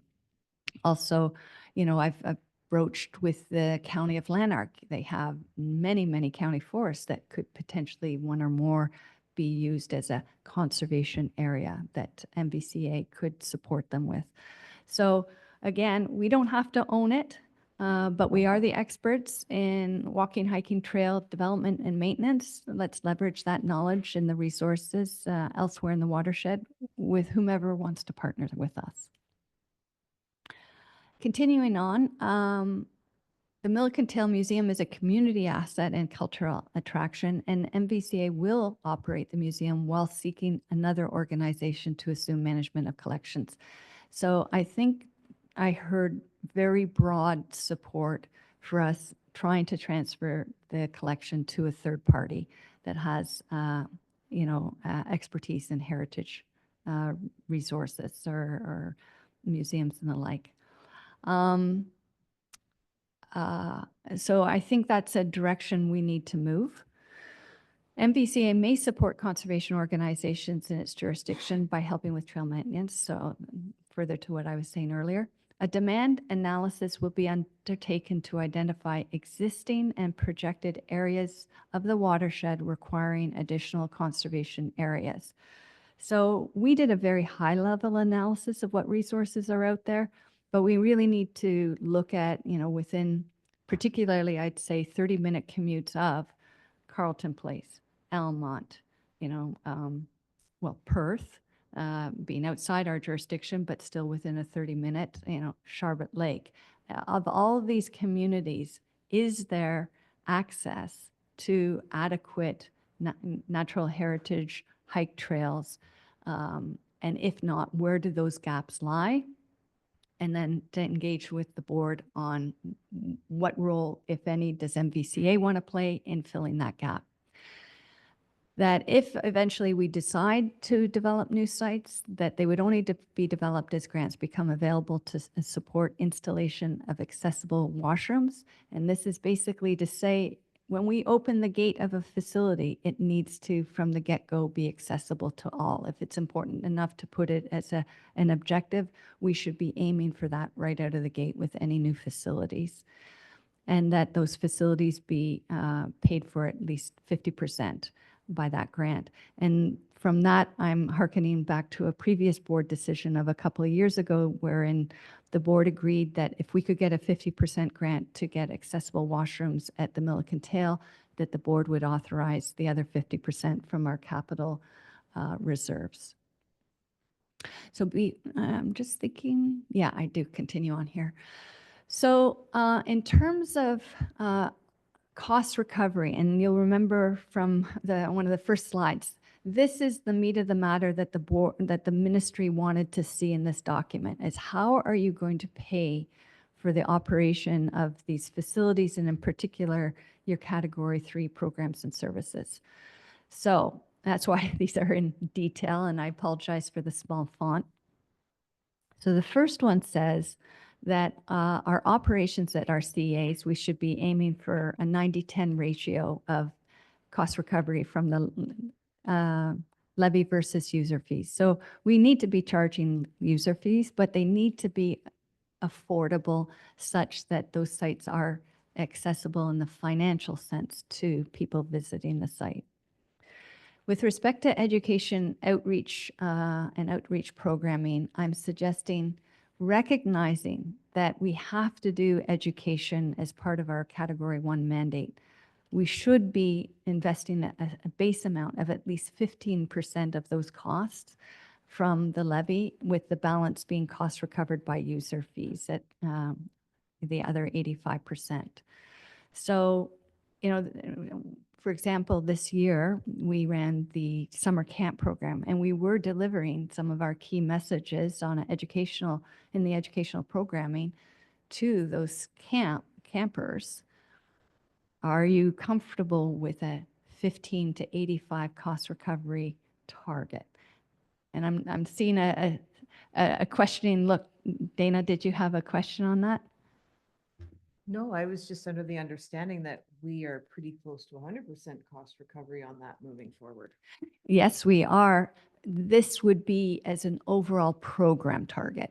So if we expanded the education and outreach program, which is what I'm suggesting, a direction we need to move into on a program basis, it would be 15 to 85.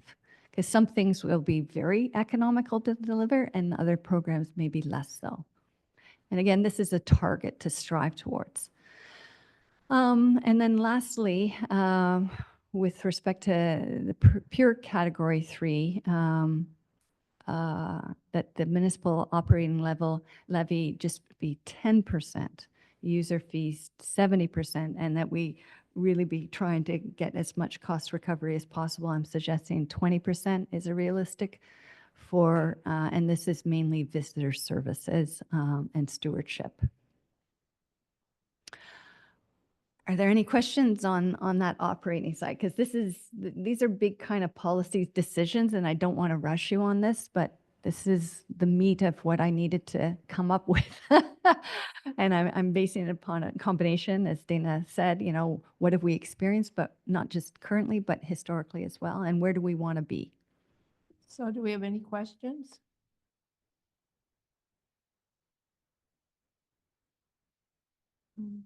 Oh, Glenn, do you have your hand?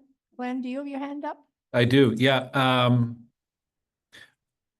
Some of the numbers you put together around the area of conservation land per 1,000 residents, I forget the metric, but how broad is that? Does it include lands that we own outright, or does it include lands where we have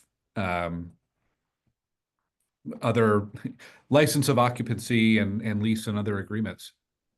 So it includes not only MVCA lands, but it would include NCC lands, City of Okay. Ottawa lands, any land that met that definition of conservation area like or type. So is it a large site? Is it a natural setting? Does it offer a variety of hiking, walking trails? Okay. And yeah. Okay. Can you just clarify around next steps? I know this goes to the board and then there's a period for comments, but what is the engagement plan for receiving feedback on the draft? So we will be publicizing it in local papers and social media, and we'll do a mass email out to key stakeholder groups who we typically engage with, and that will include First Nations. We will be hosting a virtual open house on October 29th. It's already booked, and it will be in the ads that we place. Aside from that, you know, we've done a lot of engagement to get sort of what I'll call direction from the public up until this point and from municipalities. So I wasn't planning anything beyond that. Okay. So my suggestion on that would be, this is a big document. I mean, you acknowledged that at the start. There's a lot in here. I think in general, it's pretty solid, but I'm going to suggest if there's an executive summary or a condensed version or a like how to read this report. I spent a bit of time with it on the weekend, and there's a lot of good information, but from for stakeholders and even for interested members of the public, I'm not sure how clearly some of the document, how clear some of the document would be. So that's some general feedback. Overall, I think I still feel a lot of tension between kind of conservation and recreation and public access. So it'll be interesting to see where the feedback to the draft document comes back on that. And also the funding and financial challenges. I think that's another area where I think it doesn't come through enough for me yet in the document. I mean, a lot of it is around funding. The ability to achieve the strategy is really dependent around funding. And I think we are facing some massive challenges there. And maybe that'd be my overall comment. I think that may need to come through more clearly around as a risk overall. And I have a couple other comments, but I'll send them by email because I know we're coming up to time here. Okie doke. Dina? For the public consultation, do we maintain a list of people who have been active to date so they can be re-looped into the final document? Yeah, we'll definitely reach out to those who gave us written submissions. Is there any other questions or comments?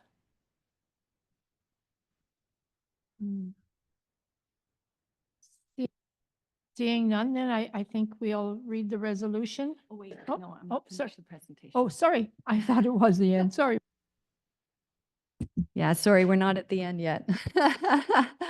But we're getting close. We're way more than halfway through. Okay, so in terms of policies governing land acquisition, I'm basically saying our preference is actually to lease or have a license of occupancy or other agreement that recognizing the financial constraints of the organization, we are not in a position to go out and buy land. But in terms of fee simple, if there are lands donated to us or at a very discounted price, that the MVCA would never expend more than 25% of the appraised market value. So if somebody comes in and wants to, you know, work a deal with us, that there's no way this organization would pay more than 25% of the property value. And that any administrative costs or, you know, for things like legal fees, taxes, et cetera, once a property is coming into our asset base, that those costs would be covered by Category 1. So I would say they typically range in the $10,000 to $15,000 mark to really make sure you've covered all your bases before transferring a property. Stephen?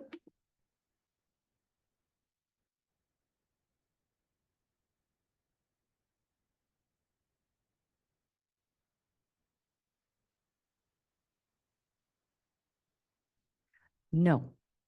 So the vacant properties we have are floodlands. So on the Clyde River, we built and we bought them to sterilize them. So there's absolutely no point to sell them. And the ones we bought on the Ottawa, from OPG on the Mississippi are similarly largely in floodplain and were intended just potential portage routes. So there is an opportunity to develop them, you know, for modest, you know, canoe type purposes. But aside from that, they're not developable.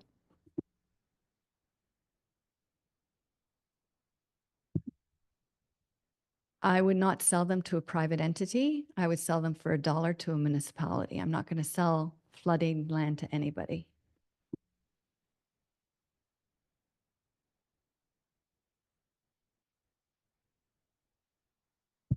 Ultimately, that's a board decision.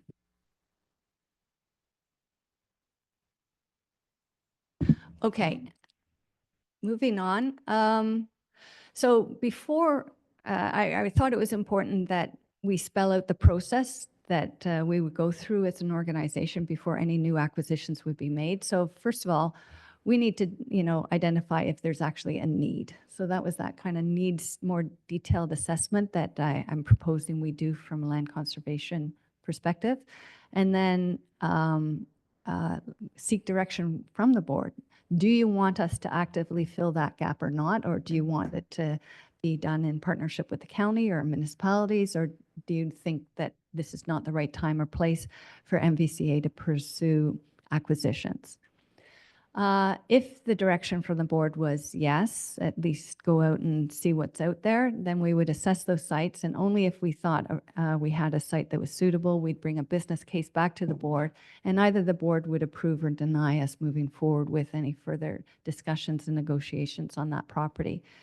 And then lastly, if we were quite serious about a property, then there are some basic things that we'd need to make sure were done. Market evaluation, title search, legal survey, an ESA, and you know, firming up any grants that we'd be looking to secure to help purchase the property if required. And then ultimately, if we could tick all the boxes, this basically says if the board of directors have approved in principle a property, that the executive committee could work with staff to get it to the finish line, assuming all the acquisition elements were met. And that's only because if there was a time constraint, where time constraints do not allow for approval by the board, just cognizant that not all land acquisitions can happen quickly. Paul, you had a question? No, just for clarification though, Sally, if somebody came to us today and said, hey, we got this great property we want to give you, don't we just direct them to the MMLT?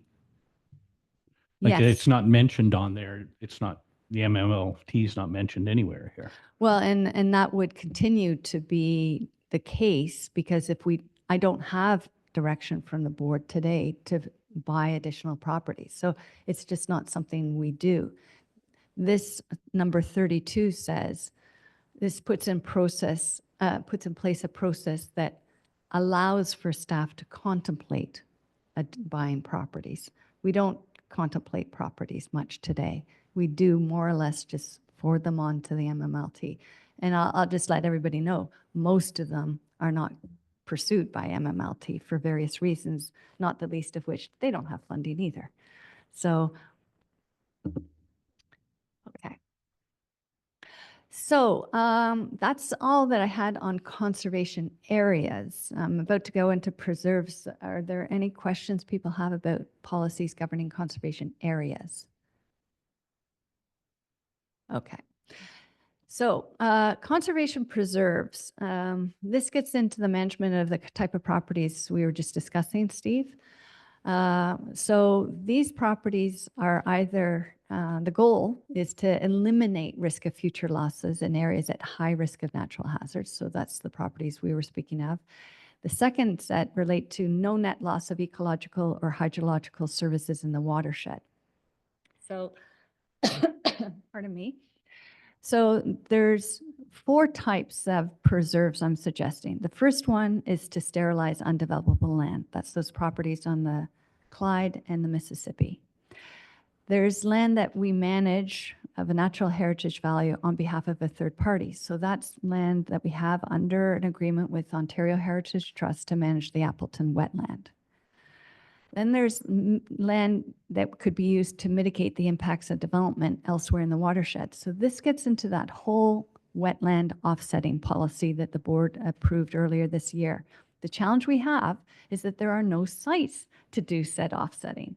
So this is a conversation I've engaged with the City of Ottawa on. I haven't engaged your other municipalities on this, but it's fine and well to have an offsetting policy, but if you don't have a designated site where those offsetting projects are to occur, it's really difficult to make them happen.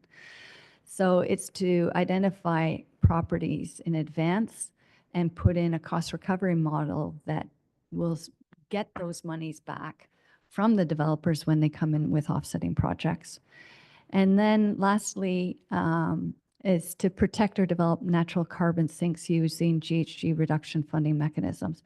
So some CAs are in this business and they do it for profit as a revenue generating mechanism. They will act as a form of broker or developer of carbon sinks, whereby they get annual revenues associated with that carbon sink. So I think it's something worth exploring. To date, I haven't spent a whole lot of time on this. I know it's feasible in other CAs, but I'm suggesting this would be another example of a conservation preserve. So some of the highlights from a policy perspective that we should work with your member municipalities to, identify and assess potentially publicly owned land for the purpose of suitable hydrological and ecological offsetting opportunities. That we should explore opportunities under the Canadian GHG offsetting credit system.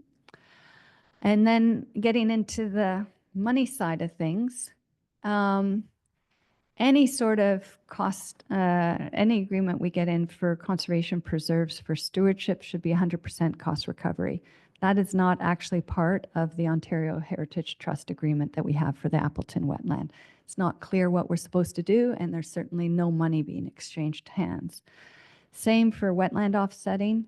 It needs to be 100% cost recoverable from the development community, and it needs to be no less than 5 years, because as we all know, it takes time to develop a property for offsetting and then to maintain it for longer. So 5 is a bare minimum. And same for carbon offsetting, 100% cost recovery. So if we pursue any of these type of conservation preserves, they really need to be on a cost recovery basis. So now I'm going to move into WECI sites. Were there any questions about these conservation preserve types? No. Okay. So our WECI sites are our water erosion control infrastructure. This is all our dams and weirs, as well as our various gauge stations across the watershed. So the objectives we have are to make sure that construction, maintenance, operation, and renewal includes parking and material storage. Unfortunately, not all of them were, and they're undersized. So this means that we're in a position where when we go to do work on some of those sites, we don't have elbow room.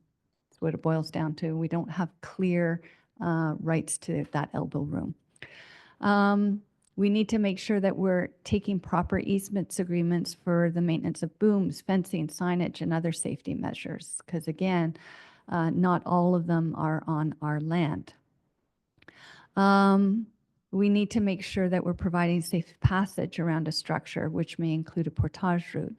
And this is where we're already in the portage business. It's just, we need to be clear that it's required around our structures, not necessarily for us to take a role elsewhere in the watershed. The installation and maintenance of monitoring and communication devices to support weather, soil, snow and ice, and riverine system monitoring and remote data. So we need to, again, we do not have easement agreements for all of those sites. And that gets to the last point. We need unfettered access to all of those types of properties. So going forward, and again, it gets into the money side of things, where the primary purpose of the structure is for flood or erosion control or natural resource protection, land costs should be borne 50% by the municipal capital levy or reserve and 50% by the province.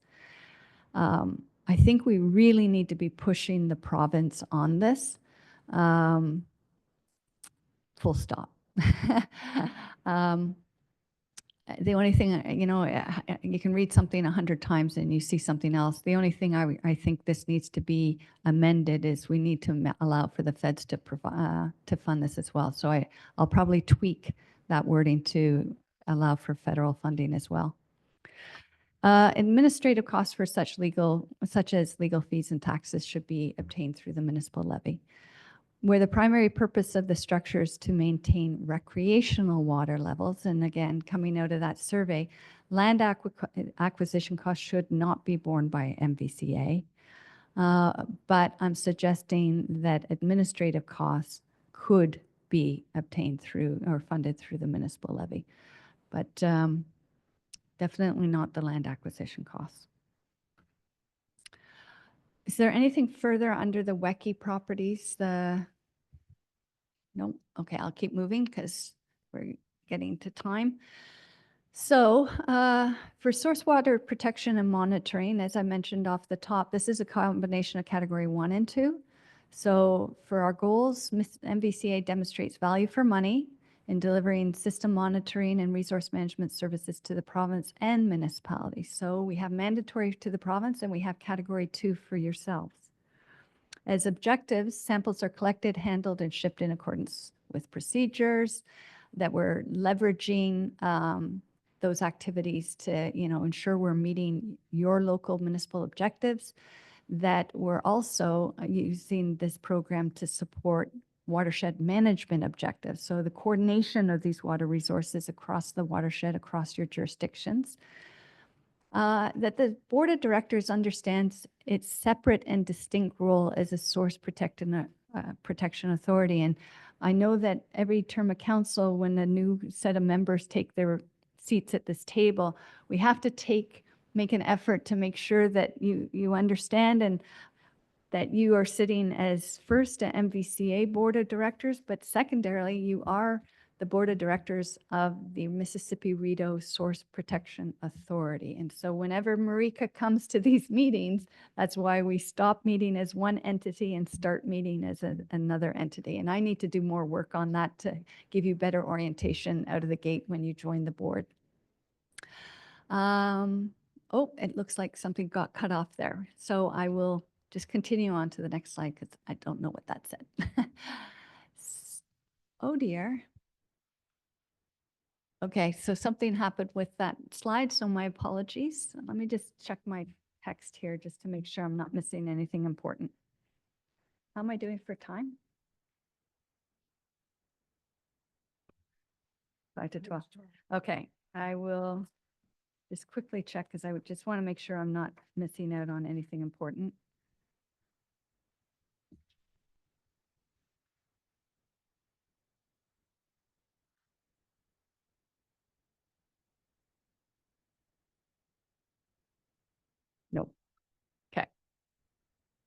Okay, I'm just going to leap right into the last set of slides here then. So education and outreach, the goals are watershed residents and users understand how the watershed functions and their role in it and make informed decisions that mitigate risks and supports resource sustainability, and that MVCA is a partner of choice for education and community engagement. So we get a fair number of requests from the educational institutions to reinstitute our day program where teachers come to the sites. That demand never went away just when we closed down the program. We need to figure out if we can meet that demand and how. And that's why we're continuing work on our education plan program review. And our hope is to come back to you with an education plan at the October meeting so that we can start to give shape to that and analyze the economics to see whether it's something that we can feasibly start to expand upon in 2025. So in terms of objectives, locally relevant, useful, and accessible by all.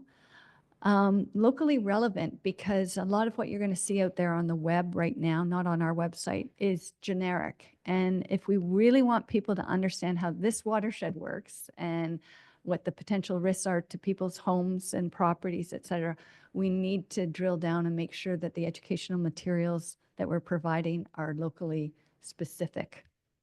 And so we are right now trying to prepare some materials that are sub-watershed specific so that anybody, any school within our watershed, we could deliver a program where the kids would know where they live and know where the water flows from it. Targeted by audience and location, engaging, hands-on, and fun. In terms of actions, so we're developing an education and outreach plan that the plan be reviewed at least once every 4 years and that the funding be in accordance with 2B29A2, which is basically your category 3 agreement. So whatever we develop, it has to be adhering to the MOUs that you all signed in good faith. So rather than reiterating these for the stewardship and visitor services programs, I'm just letting you know that's the same policies that we have for those programs as well. So for the stewardship, the goal is protection of water quality, wetland cover, forest cover, and other environmental features by working with watershed landowners to make meaningful improvements to their properties and practices.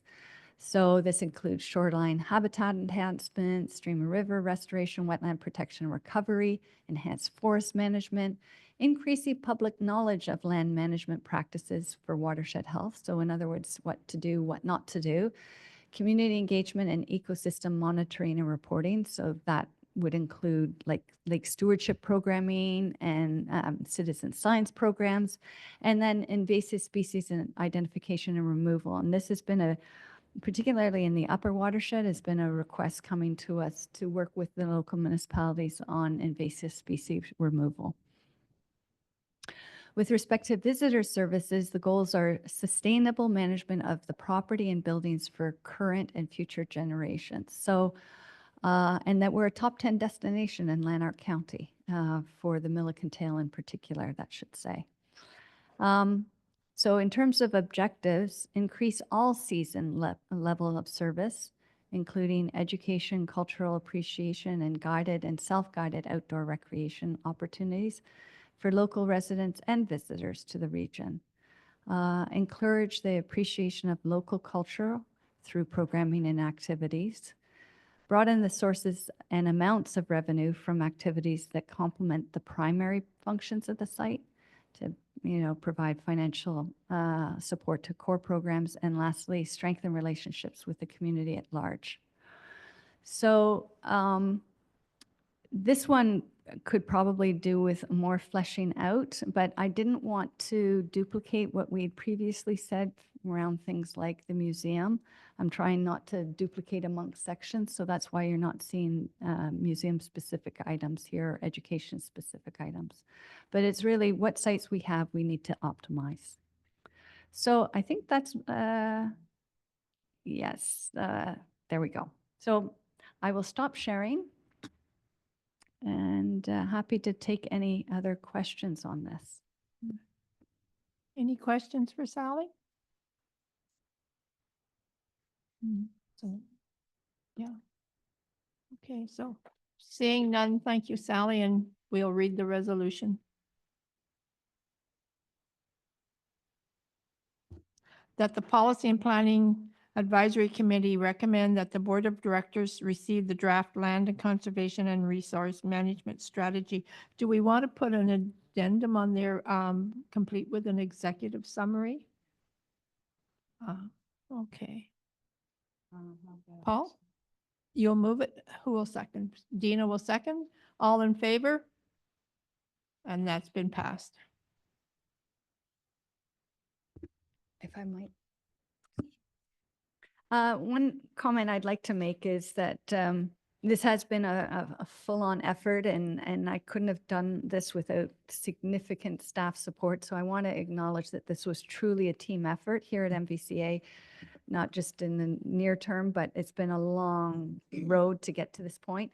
Despite that, of course, we all see things that we want to adapt, and we haven't done full-on staff consultation on this draft. Time just didn't allow that. So I am intending to circulate this to all staff. If we make changes between now and it being rising to the board, we'll put them in edit mode. Thank you, Sally. And yes, thank you to the staff and to you for all the work you've done. It certainly is a good document. Thank you. So moving on, our final resolution. Resolved that the Policy and Planning Advisory Committee meeting be adjourned at is it noon? At 12:01. Mover and a seconder. Moved by Stephen, second by Taylor. We don't have to vote on that, do we? No? Okay. Thank you, everyone. Thank you, Helen.